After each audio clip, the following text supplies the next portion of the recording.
সুপ্রিয় দর্শক, আসসালামু আলাইকুম। স্বাগতম এখনকার এই আলোচনায়, সাথে আছি আমি মাসুদ রানা। দর্শক, ইরানের সেতু, রেল স্টেশন সহ বেশ কিছু সামরিক স্থাপনার উপরে মার্কিন বাহিনী ব্যাপকভাবে হামলা চালিয়েছে। সেই হামলায় অন্ততপক্ষে ৭ জন নিহত হয়েছে এবং সেখানে যে ধ্বংসযজ্ঞ হয়েছে সেই ধ্বংসযজ্ঞগুলো মোটামুটি এমন ধ্বংসযজ্ঞে পরিণত হয়েছে এবং অনেক মানুষও সেখানে আহত অবস্থায় পড়ে আছে। এবং পাশাপাশি যে ইরানের যে বিদ্যুৎ কেন্দ্রগুলো, সেতু এবং রেল স্টেশনগুলো, এগুলো যেভাবে ক্ষতিগ্রস্ত হচ্ছে, এই ক্ষতিগ্রস্তের ফলে আগামী দিনে আসলে ইরানের জন্য কি অশনি সংকেত আ অপেক্ষা করছে, সেই বিষয়গুলো আজকে আমরা ভিডিওতে আলোচনা করার চেষ্টা করব। দেখুন, আজকে যুক্তরাষ্ট্র যেভাবে ইরানের উপর আক্রমণ করছে পর্যায়ক্রমে, এতটা ভয়ংকর আক্রমণ শুরু করে দিয়েছে যুক্তরাষ্ট্রের পক্ষ থেকেই, এবং সেই আক্রমণের পাল্টা জবাবস্বরূপ ইরান ও মধ্যপ্রাচ্যের যে মার্কিন সামরিক ঘাঁটিগুলো আছে, এই ঘাঁটিগুলোর উপরে তারাও ব্যাপকভাবে হামলা চালাচ্ছে।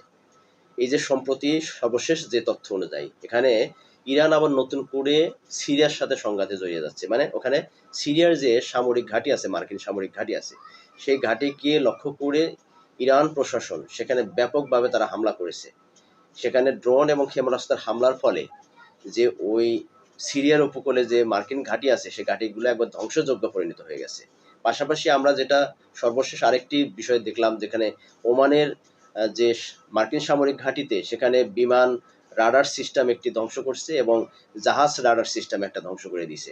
এই যে সব পরিস্থিতি, এই পরিস্থিতিগুলোতে আগামী দিনে আসলে মধ্যপ্রাচ্যে কি হতে যাচ্ছে?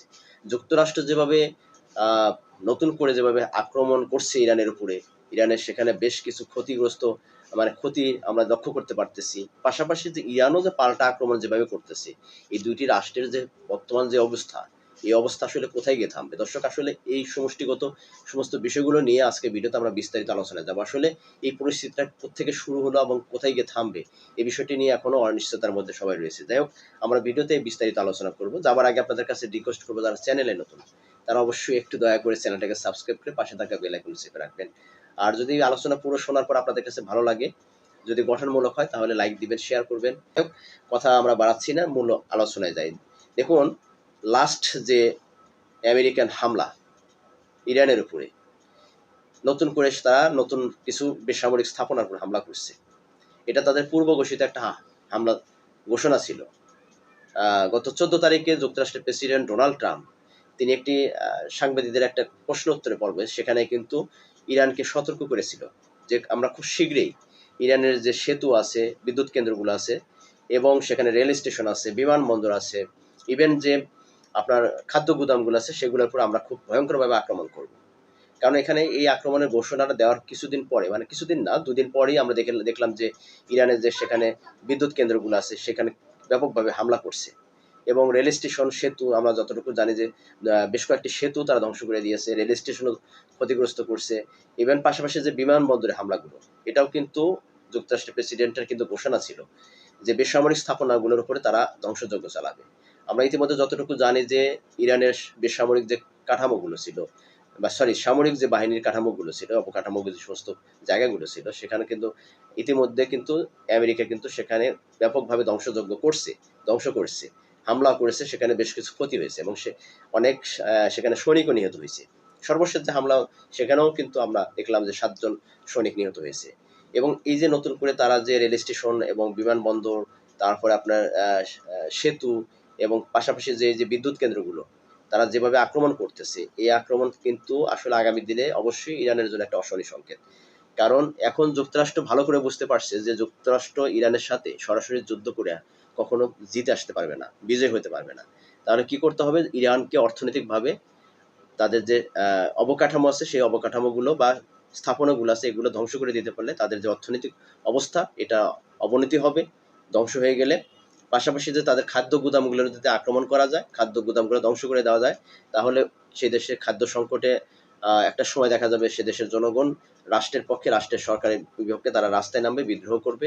এই পরিস্থিতি সৃষ্টি করার জন্য যুক্তরাষ্ট্র একটা মাস্টার প্ল্যান সাজিয়েছে, যার কারণে তারা নতুন করে যে এই যে ঘোষণা দিয়েছিল যে ইরানের বিদ্যুৎ কেন্দ্র, তারপরে আপনার জ্বালানি কেন্দ্রগুলো, রেল স্টেশন, সেতু, বিমানবন্দর, এই সমস্ত বেসরকারি স্থাপনাগুলোর উপরে তারা আক্রমণ করবে।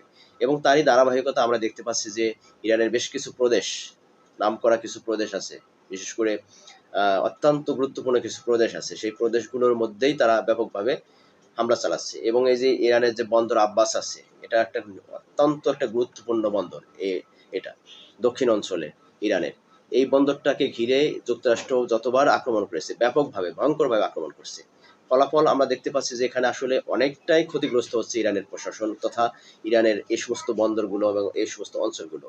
তো আগামী দিনে আসলে এই যে যুক্তরাষ্ট্রের ভয়াবহতা, যদি ইরানের যে সমস্ত স্থাপনাগুলো, বিদ্যুৎ কেন্দ্র এবং এই যে খাদ্য গুদাম এবং রেল স্টেশন, ব্রিজ, এই সমস্ত জায়গাগুলোতে যদি এভাবে প্রতিনিয়ত যদি আক্রমণ করে, তো সেখানে বিদ্যুৎ উৎপাদন ব্যাহত হবে, বিদ্যুৎ মানে সংকট দেখা দিবে।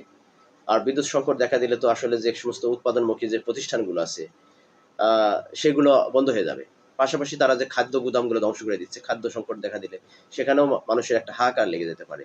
এবং যোগাযোগ ব্যবস্থা, সেতু, রেল স্টেশনগুলো, এগুলো যদি ধ্বংস করে দেয়, আগামী দিনে রেলগুলো এক প্রদেশ থেকে অন্য প্রদেশে যেতে পারবে না। মানে স্বাভাবিক এক প্রদেশের সাথে আরেক প্রদেশের যে একটা সমন্বয়তা, সেটা বজায় রাখতে পারবে না। সেতুগুলো ধ্বংস করে দিলে একটা প্রদেশের সাথে বা একটা এলাকার সাথে আরেকটা এলাকার সংযোগ বন্ধ হয়ে যাবে। সেখানে সরকারের সবকিছু ম্যানেজ করা তাদের জন্য কষ্টসাধ্য হয়ে যাবে। এই যে একটা মাস্টার প্ল্যান তারা সাজিয়েছে আগামী দিনে ইরানের জন্য, এটা অবশ্যই একটা অশনি সংকেত। আমি মনে করি যে এই মুহূর্তে আসলে ইরান সেটাকে কিভাবে প্রোটেকশন করবে সেটা একমাত্র ইরান ভালো জানে। তবে যুক্তরাষ্ট্র যতটা আগ্রাসী হচ্ছে, সেই পাল্টা আগ্রাসন হিসাবে পাল্টা জবাবস্বরূপ ইরানও কিন্তু কম যাচ্ছে না। ইরান প্রতিনিয়ত যেভাবে মার্কিন যুক্তরাষ্ট্রের যে সামরিক ঘাঁটিগুলো আছে মধ্যপ্রাচ্যে, সেই ঘাঁটিগুলোর উপরে তারা যেভাবে আক্রমণ করছে, সেটা অত্যন্ত মারাত্মকভাবে।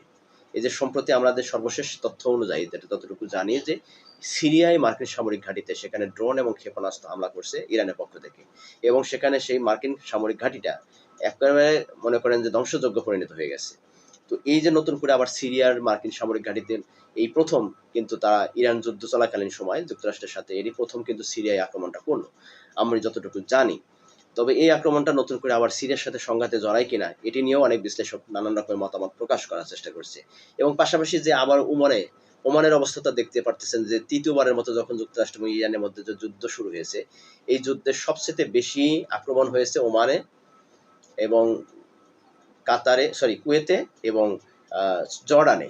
এই তিনটে রাষ্ট্রে সবচেয়ে বেশি ইরান আক্রমণ করছে। এর আগে আমরা দেখেছি সেখানে সংযুক্ত আরব আমিরাতে সবচেয়ে বেশি আক্রমণ করেছিল প্রথম অবস্থায় যখন যুদ্ধ হচ্ছিল তখন, এবং সৌদি আরবও করছিল, কুয়েতও করেছিল। হ্যাঁ, তো এবার দেখতেছি নতুন করে আক্রমণ করছে ওমানে। হ্যাঁ, ওমান যেহেতু একটা ইরানের সাথে কিন্তু তাদের কিন্তু একদম পাশাপাশি, যে হরমুজ প্রণালীটি নিয়ে, যেটা নিয়ে সবচেয়ে বেশি আমেরিকার সাথে ইরানের সাথে সবচেয়ে বড় দ্বন্দ্ব, সেই প্রণালীটা কিন্তু ইরান এবং ওমানের এই উপকূলে, দুই দেশের মাঝখানে কিন্তু এই প্রণালীটা। ওমান তো সাধারণত আমরা যতটুকু জানি ওমানের সাথে কিন্তু সৌদির সাথে ইরানের সাথে সংঘাতে জড়ানোর কথা না, কিন্তু সর্বশেষ যে ইরানের পুরো যুক্তরাষ্ট্র যে আক্রমণগুলো করতেছে, এই আক্রমণগুলো ওমান এবং জর্ডান এবং কুয়েতের এই সমস্ত ঘাঁটিগুলো থেকে তারা বেশিরভাগ কিন্তু ইরানের উপর আক্রমণ করছে, যার কারণে পাল্টা জবাব ইরান কিন্তু বর্তমানে কিন্তু এই রাষ্ট্রগুলোকে সবচেয়ে বেশি দিয়ে যাচ্ছে। এই যে ওমানের যে যেখানে মার্কিন যুক্তরাষ্ট্রের দুটি রাডার সিস্টেমকে ধ্বংস করে দেওয়ার সর্বশেষ যে তথ্য আমাদের কাছে আসছে, যেটি এখানে তারা বিমান প্রতিরক্ষার যে ট্র্যাকিং সিস্টেমের যে রাডার আছে, হ্যাঁ, মার্কিন নিয়ন্ত্রণ করে, বিমান যে নিয়ন্ত্রণ করে, এই বিমান নিয়ন্ত্রণ যে রাডার সিস্টেম আছে সেটা ধ্বংস করে দিয়েছে। এবং একটি পাথুরে এলাকায় যে হরমুজ প্রণালীর যেখানে সামুদ্রিক যে জাহাজগুলো যেটা নজরদারি রাখার যে রাডার সিস্টেম, এটাও ধ্বংস করে দিছে। ফলাফল কিন্তু এখানে দেখা যাচ্ছে যে যুক্তরাষ্ট্র যে এই বড় ধরনের একটা ক্ষতি হয়েছে এখানে, কারণ ইরানের এই আক্রমণটা খুব সফল হয়েছে। কারণ এখানে যখন মার্কিন বিমান বাহিনীর যে যখন রাডার সিস্টেম ধ্বংসের কারণে কোনো মানে অন্য কোনো বিমানকে ট্র্যাকিং না করতে পারবে, তখন অবশ্যই তাদের আক্রমণের শিকার হতে হবে বেশি। কারণ এই রাডার সিস্টেম ধ্বংস হয়ে যাওয়ার মানে আগামীতে যদি যুক্তরাষ্ট্র ক্ষেপণাস্ত্র অথবা ড্রোন সিস্টেমে হামলা চালায় এই অঞ্চলে, এই যে ওমানের ঘানিম অঞ্চলে যেখানে মার্কিন সামরিক ঘাঁটি অবস্থিত, এখানে যদি আক্রমণ করে তাহলে সেখানে কিন্তু তারা রাডার কোনো সংকেত তারা পাবে না, যেহেতু রাডার সিস্টেম ধ্বংস হয়ে গেছে। পাশাপাশি যে এই অঞ্চলে যে জাহাজের উপরে যদি তারা ক্ষেপণাস্ত্র হামলা করে অথবা ড্রোন হামলা করে, সেক্ষেত্রে তারাও এই জাহাজগুলোকে কিন্তু রক্ষা করতে পারবে না, কারণ এখানে জাহাজ নজরদারি যে রাডার, সেটিও ধ্বংস করে দিয়েছে ইরানের আইআরজিসির পক্ষ থেকে। তো সব মিলে আমরা যেটা লক্ষ্য করতে পারছি যে যুক্তরাষ্ট্র যতটা ইরানের উপর আক্রমণ করছে, ঠিক পাল্টা আক্রমণ স্বরূপ ইরানও কিন্তু যুক্তরাষ্ট্রের বেশ কিছু সামরিক ঘাঁটির উপরে ব্যাপকভাবে তারা ধ্বংসযজ্ঞ চালিয়ে যাচ্ছে। তো এই যে ধ্বংসযজ্ঞ আগামী দিনে আসলেই কি অবস্থানে যাচ্ছে দুটি দেশ, দুটি দেশের অবস্থান কোথায়। যদিও দুটি রাষ্ট্রের মধ্যে এখন পর্যন্ত তারা আলোচনার টেবিলে বসানোর জন্য মধ্যস্থতাকারী যে সমস্ত দেশগুলো আছে তারা ব্যাপকভাবে চেষ্টা চালিয়ে যাচ্ছে, কিন্তু আসলে সেখানে ফলাফল আমরা যেটা দেখতে পাচ্ছি যে আসলে জিরো। এখন পর্যন্ত কোনো পজিটিভ কোনো বার্তা আমাদের মাঝে এখনো আসেনি। তো আমার যেটা দৃষ্টি মনে হচ্ছে যে আমার যত ক্ষুদ্র জ্ঞানে আমি যেটা বুঝি যে এই সংঘাতের শেষ হয়তোবা খুব শীঘ্রই হবে না। কারণ এখানে সফলতা ব্যর্থতার একটা বিষয় দাঁড়িয়েছে যুক্তরাষ্ট্র এবং ইরানের জন্য। যুক্তরাষ্ট্র এখানে ইরানের যুদ্ধে পরাজিত হওয়ার জন্য আসেনি, এটা নিশ্চয়ই আপনারা ভালো করে বোঝেন। এবং ইরান তার সার্বভৌমত্ব রক্ষা করার জন্য শেষ বিন্দু রক্ত দিয়ে হলেও তারা এই যুদ্ধ চালিয়ে যাবে।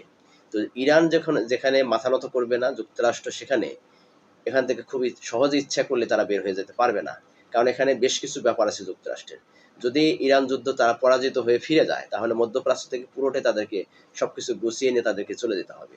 আর যদি আবার ইরানের সাথে বড় ধরনের সংঘাতে জড়িয়ে যায়, সেই ক্ষেত্রে যুক্তরাষ্ট্রকে বেশ কিন্তু এখানে কিন্তু তাদের কিন্তু কড়া একটা জবাবের মধ্যে পড়তে হবে এবং এখানে অনেক ক্ষতির সম্মুখীন হতে হবে যুক্তরাষ্ট্রকে। তো অপরদিকে ইরানেরও কিন্তু ক্ষতি হবে।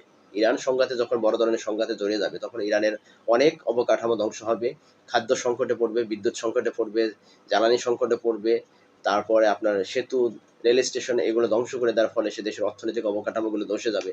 তো অনেক সমস্যা আছে। আগামী দিনে যুক্তরাষ্ট্র এবং ইরানের মধ্যে যুদ্ধ চললে অনেক সমস্যা দুটি রাষ্ট্রেরই হবে। তো দর্শক, আপনারা কি মনে করছেন এই মুহূর্তে যে আসলে যে বর্তমান যে পরিস্থিতি, এই পরিস্থিতি থেকে উত্তোলনের কোনো পথ আছে কিনা? আবার এখানে থেকে আসলে সহজেই যুদ্ধ সমাপ্তি হবে কিনা, সহজেই যুদ্ধ শেষ হবে কিনা, এই বিষয়টি আপনাদের মতামত থাকলে অবশ্যই কমেন্টস করবেন। ভালো লাগলে অবশ্যই লাইক দিবেন আলোচনা শোনার পর। আর যদি আপনাদের মন্তব্য থাকে বিশ্লেষণের মধ্যে তাহলে অবশ্যই বিশ্লেষণমূলক আপনাদের যে মন্তব্য সেই মন্তব্যগুলো করে যাবেন। এবং আবারও রিকোয়েস্ট করবো যারা চ্যানেলে নতুন তারা অবশ্যই চ্যানেলটাকে সাবস্ক্রাইব করে পাশে থাকা বেল আইকন চেপে রাখবেন পরবর্তী নোটিফিকেশন পাওয়ার জন্য। সকলে ভালো থাকবেন, সুস্থ থাকবেন। আল্লাহ হাফিজ। আসসালামু আলাইকুম ওয়া রাহমাতুল্লাহি ওয়া বারাকাতুহু।